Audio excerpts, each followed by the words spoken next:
हिरनी जैसी कजरारी आंखें, चांद सा चमकता चेहरा, एड़ी तक लंबे रेशमी बाल।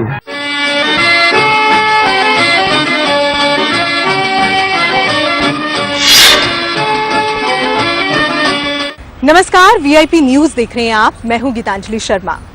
बॉलीवुड के उस योगदान को हम कभी नहीं भुला सकते, कभी नहीं नकार सकते, जिसने अभिनय से भरे एक एक जादूगरों को जन्म दिया।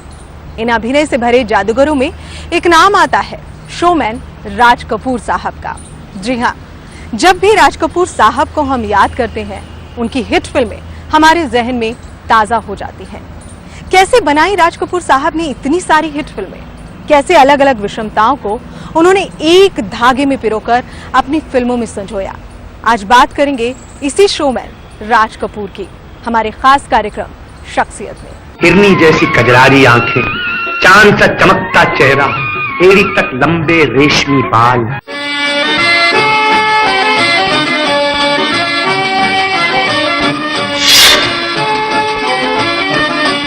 राज कपूर एक ऐसा सौदागर जो सपने देखता और दिखाता था। ये शोमैन जब आवारा बना तो हिंदुस्तान से रूस तक मशहूर हो गया। जब 420 और अनाड़ी बना तो लोगों ने इसे अपनी सराखों पर बिठाया।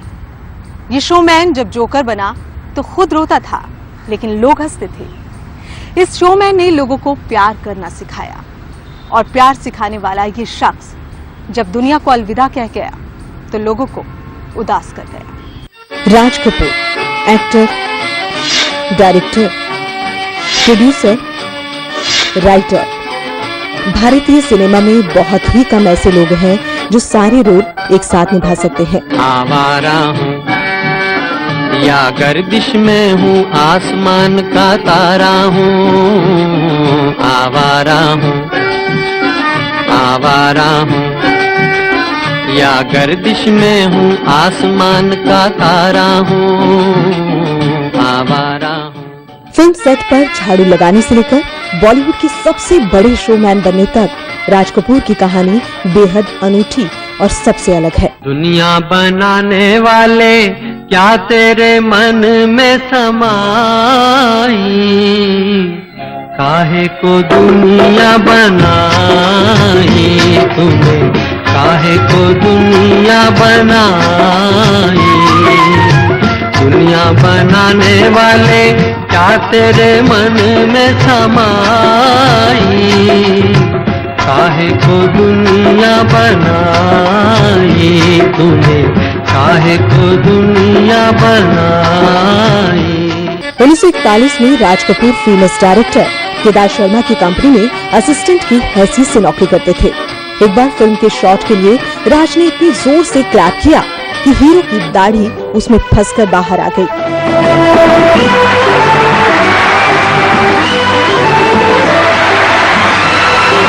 केदार शर्मा को इतना गुस्सा आया कि उन्होंने राज कपूर को थप्पड़ जड़ दिया, और इसी थप्पड़ ने राज कपूर की जिंदगी बदल दी। ये कैसी बस्ती है जी, यहाँ बात पीछे करते, थप्पड़ पहले मारते। जब राज के पिता पृथ्वीराज कपूर दिल्ली आए तो उनके साथ था 5 साल का मासूम राज। पृथ्वीराज थिएटर और फिल्मों में एक्टिंग करते थे, इसलिए बचपन में राज को बाल कलाकार की हैसियत से फिल्मों में काम मिलने लगा। तुम एक दिल हो या एक आदमी?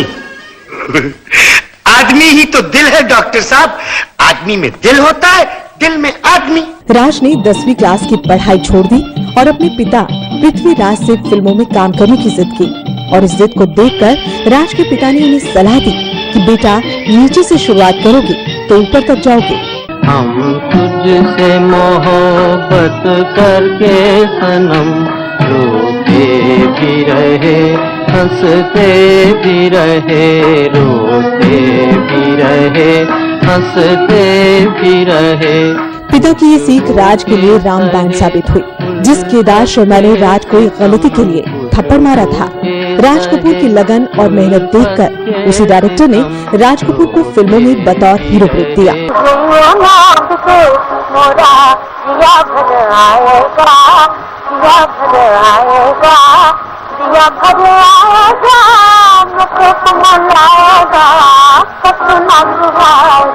फिल्म नील कमल करते वक्त राज की उम्र कुल 23 साल थी और उनके साथ 14 साल की हीरोइन मधुबाला थी। मधुबाला की भी ये पहली फिल्म थी। राज कपूर के अंदर काम करने की लगन और जोश बरकरार था, तभी तो उन्होंने एक के बाद एक कई फिल्में दी। डम डम डिगा डिगा मौसम भीगा भीगा, डम डम डिगा डिगा मौसम भीगा भीगा, बिन पिए मैं तो गिरा मैं तो गिरा मैं तो गिरा। राज कपूर साहब का जन्म 14 दिसंबर 1924 को पेशावर में हुआ। राज कपूर साहब के बचपन का नाम रणबीर राज कपूर था। अभिनय की दुनिया में ये अपने पिता की वजह से आए थे। सन 1935 में पहली बार फिल्म इनकलाब में इन्होंने काम किया था। तब राज कपूर साहब महज 11 साल के थे। एक दिन बिक जाएगा माटी के मोल, जग में रह जाएंगे प्यारे तेरे को। राज कपूर एक बेहद छोटा सा नाम। 14 दिसंबर 1924 को उस वक्त पृथ्वीराज कपूर के घर जन्मे उस छोटे से बच्चे के बारे में किसने सोचा होगा कि आने वाले वक्त में यही राज हिंदी सिनेमा को एक नया रंग देगा। किसी की मुस्कुराहटों पे हो निसार, किसी का दर्द मिल सके तो ले उधार, किसी के वास्ते हो तेरे दिल में प्यार, जीना इसी का नाम है। पेशे से रंगमंच कलाकार पृथ्वीराज कपूर के इस बेटे को अभिनय तो जैसे विरासत में मिला था, और राज कपूर ने फिल्मों में आने में ज्यादा वक्त भी नहीं लिया।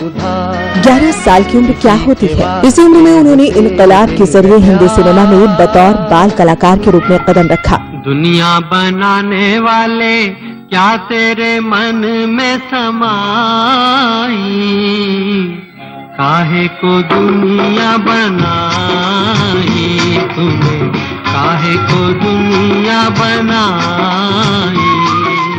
और 23 साल की उम्र में फिल्म नील कमल के साथ बतौर हीरो पहली बार रुपहले पर्दे पर नजर आए।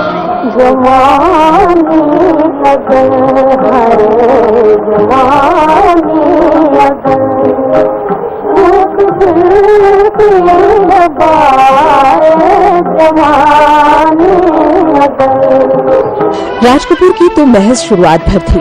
राज कपूर को तो कुछ नए और अलग मंजिल की तलाश थी। 1948 में अपने नाम पर आर.के. बैनर की नींव रखी और फिल्म निर्माण की दिशा में कदम रखा, और उसी साल बतौर निर्देशक उनकी पहली फिल्म आई आग। आँखों में आंसू न होठों पे हाय, मगर एक मुद्दत हुई मुस्कुराए। लेकिन राज कपूर को तो अभी और इम्तिहानों से गुजरना था। आग बुरी तरह से फ्लॉप रही, लेकिन राज कपूर ने हिम्मत नहीं हारी। थोड़ी तैयारी के साथ उन्होंने अगले ही साल फिल्म बरसात बनाई, और उसके बाद जो हुआ वो इतिहास सबके सामने है। मुझे किसी से प्यार हो गया, प्यार हो गया, दिल बेकरार हो गया, बेकरार हो गया, मुझे किसी से प्यार हो गया। राज कपूर से ज्यादा सक्सेस निर्देशक और कोई नहीं हुआ। उनका बचपन का नाम रणबीर राज कपूर था। सफर के वक्त में पलक के मोतियों को तोलती, वो तुम न थी तो कौन था। ये दुनिया को राज कपूर ने बताया कि फिल्में पैसे से नहीं पैशन से बनती हैं। ये राज कपूर ही थे जिसने हिंदी सिनेमा को रूस से लेकर अमेरिका और ब्रिटेन तक पहुंचा दिया। मेरा जूता है जापानी, ये पतलून इंग्लिस्तानी, सर पे लाल टोपी रूसी, फिर भी दिल है हिंदुस्तानी। मेरा जूता है जापानी, ये पतलून इंग्लिस्तानी, सर पे लाल टोपी रूसी, फिर भी दिल है हिंदुस्तानी। मेरा जूता है जापानी।